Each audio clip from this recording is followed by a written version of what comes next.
এই যে দেখতে পাচ্ছেন আমি এখন অবস্থান করছি কিন্তু বাংলাদেশে। আমাদের মাতৃভূমি বাংলাদেশ, স্বাধীন দেশ।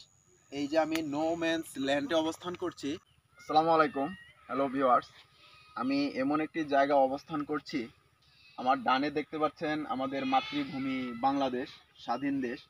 আর বামে হচ্ছে এখান থেকে প্রায় আনুমানিক 150 গজ হবে ওদিকে ভারত। আর আমি যে জায়গাটুকুতে দাঁড়িয়ে আছি এটাকে বলে নো ম্যানস ল্যান্ড। আর এই নো ম্যানস ল্যান্ডের এই দেখতে পাচ্ছেন যে এই সীমানাটুকু দেওয়া আছে। আর এখান থেকে আমাদের মাতৃভূমি বাংলাদেশ, আর আমি যে জায়গাটুকুতে দাঁড়িয়ে আছি এটাকে নো ম্যানস ল্যান্ড বলা হয়।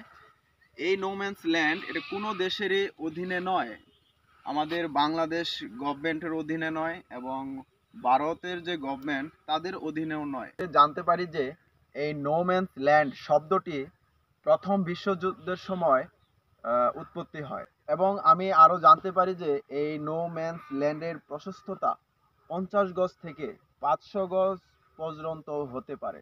এই নো ম্যানস ল্যান্ডে বসবাস নিষিদ্ধ হলেও দেখতে পাচ্ছেন যে এই যে লোকেরা গরু চড়াচ্ছে আমাদের বাংলাদেশেরই। আর ইন্ডিয়ারা তো সীমান্ত তার কাটা দিয়ে এই যে দেখতে পাচ্ছেন আমি এখন অবস্থান করছি কিন্তু বাংলাদেশে, আমাদের মাতৃভূমি বাংলাদেশ, স্বাধীন দেশ। এই যে আমি নো ম্যানস ল্যান্ডে অবস্থান করছি।